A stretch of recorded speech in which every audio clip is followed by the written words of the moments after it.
I realized that a lot of realtors don't understand the VA loan, and sometimes they're just not. They're just there, right? Did you Like they, use the VA loan to buy yeah, it? yeah. So in this house, yeah, I used the VA loan, zero down, and like I said, I got the seller to give me concessions that covered most of my closing costs. Awesome. So what exactly is a VA loan for those listening? Yeah, the VA loan. I like to explain it this way sometimes. It's like imagine going into a toy store, and you're with your kid, and they want to buy a toy house, right? But they don't have the allowance to cover this toy house, and so the toy house is like, hey, you're a superhero. You've been doing really great things for the community, so we're gonna let you take this toy house home for your kid, and you don't have to. You can pay us back in portions, right? And you get no down payment, very favorable interest rates, no PMI, and at the end of the day, it's for our service members that are protecting our the real superheroes, if you will. Yeah. Nice. So how do you spin that besides like your house hacking that you brought in a roommate? So besides that, how can you use the VA loan as an investment tool? So after you live here for a certain amount of time, can you move out and move into the next place and buy another house with a VA loan? How does that work? Yeah, I think that's like the majority of how service members kind of fall into investing is that they end up buying a property at whatever duty station they land at, and then there's only a seasoning period of a year, so you have to live in the house for a year. But there are stipulations where you can actually move out earlier. For example, if you bought a two-bedroom house and it's for you and your wife, and you have one kid and you're trying to have another one, that's a stipulation that will allow you to move out before that year. So you can move out, go buy another house with a VA loan, rent that house out, assuming that it covers your mortgage, and usually a lender will take 75% of your rent to Yep. offset that debt. Okay, so can you just do this an unlimited amount of times? How does that work? Is there a limit to the amount of times, or is there a money allocation? How does that work? Yeah. So yeah, the loan limit. There's no loan limit on your very first purchase, but after that, there's a county loan limit for each county, and the counties vary. So, for example, let's make numbers easy. If you buy a $500,000 house and the loan limit is 766,000, well now you have 266,000 in purchasing power left in your entitlement. So you could go buy another $266,000 house with zero down. However, if you want to buy a bigger house, you can, and you can still use the VA loan limit. So, say you buy a $300,000 house, now you just need to bring 25% of that difference. Okay. Does that make sense? And it's all under one loan, still under Yeah, one it's loan. still under the VA loan. So what if you max that out and you go to move second time to your third property? Could you still use the VA loan, or Yeah, you yeah, would? absolutely. So there's no like it's not specifically it's not specific to the properties. It's again it's a entitlement. So you could buy four properties if they're all 200,000 a piece. Well, that's what I mean. So let's say you're maxed out of that 766,000 that you Yeah. mentioned, and then you go to buy your third one for 300,000. But it's across the country, maybe even somewhere else. Like you just got restationed or something. Yeah, yeah. So there is a one-time restoration of your entitlement. So you get another 766,000 in entitlement. So you could opt to in Within any time frame, or it has to be like a certain amount of time has to pass. Well, I know you said the 1 year if you bought your first property. right. I'm assuming that's the same for your second one. Yes. Yeah, those stay the same. Those And then if you want to buy a third one, but you're already capped out, and you want to get that 766,000 again. Yeah, you would just have to talk to your lender about it. Gotcha. And get them to. You have to reach out. You have to fill a VA form out. To be honest with you, I'm not sure what it because my lender handles all that. So they fill that out, and it's basically like one of those stipulations, like, hey, our family is growing, or I'm moving across the country for work. Those type of things. Gotcha.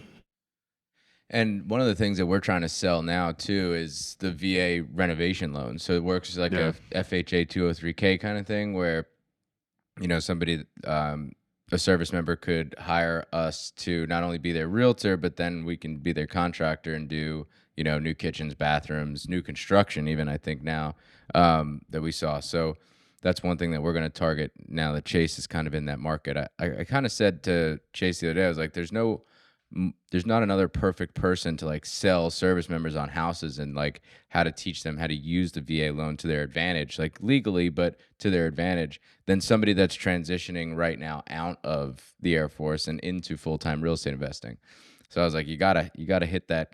I was like, that's why we're here at this podcast. I was like, you got to get that content out there because there's so many people I feel like that are probably sitting somewhere at a base, or they're renting a house and they could be using that VA loan to build their wealth while they're, living on the dime of the military. So I would imagine that some military members, they may be afraid or just of the unknown of them having to move to another station, and maybe that's the reason why they don't want to buy a property in that particular area.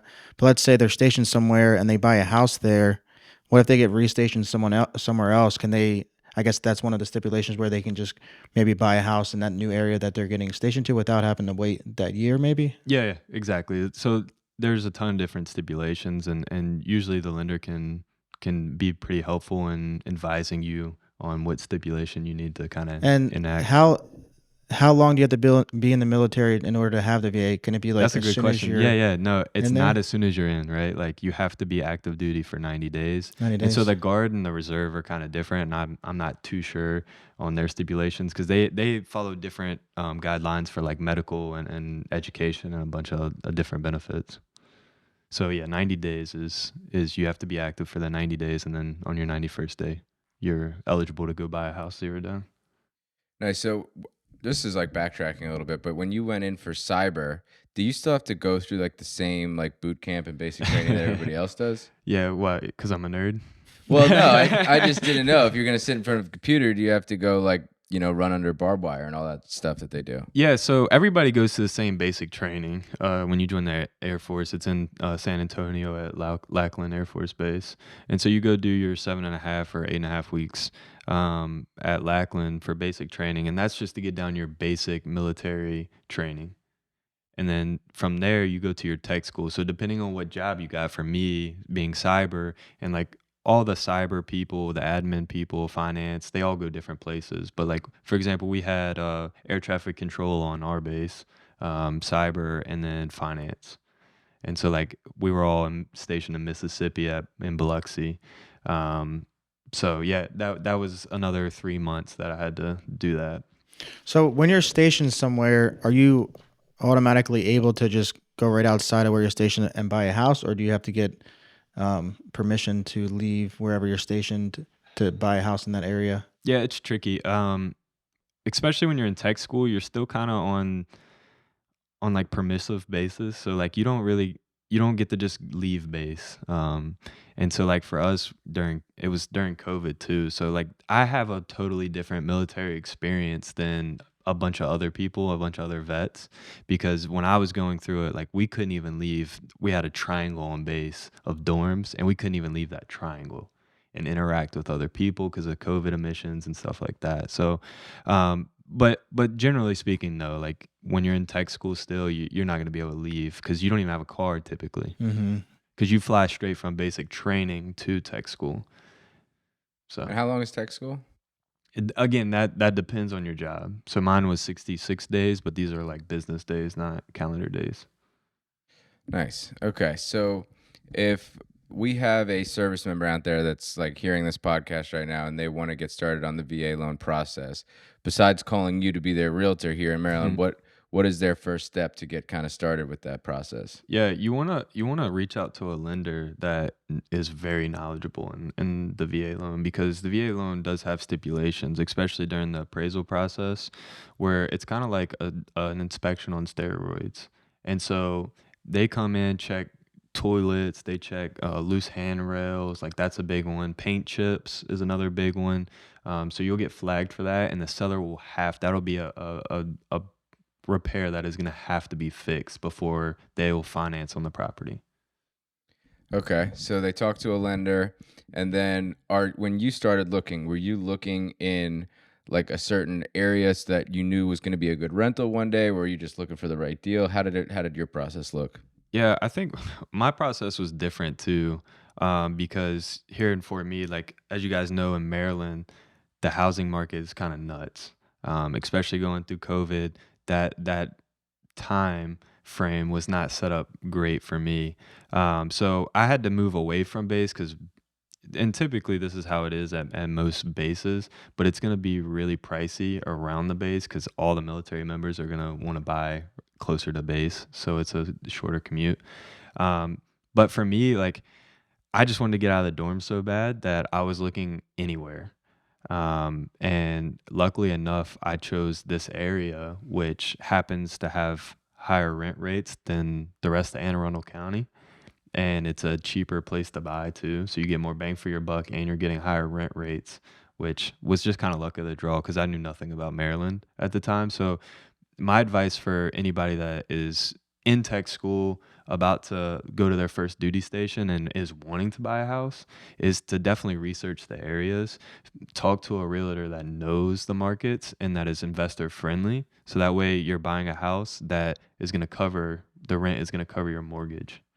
Right. So the way I think of it too, like from an investment standpoint, if you're like near Baltimore City, for example, and you have, let's say, I don't know what it is, if it's even if it's a $500,000 allocation, you could potentially go buy, move into, and do like renovation loans on five or seven houses in just a couple of years. 5 years, whatever, every year. Maybe there's some stipulations you can do sooner, but so that process is kind of just like a rinse and repeat thing with no money down, right? Yeah, I mean, essentially, if you refi out of the house, out of the VA loan, then you can rinse and repeat as much as you want. I mean, the thing is, the VA loan when it was first created, a lot of military members were kind of abusing it, investing, and so they kind of tightened the restrictions on how you're investing. So like you can only invest in like a fourplex, so up to 4 units is that Which is kind a of great idea because yeah. that's actually legal. So Yeah. if you are looking, in a certain area and you're in the military, especially being in the military, it's going to be really easy for you to find other tenants.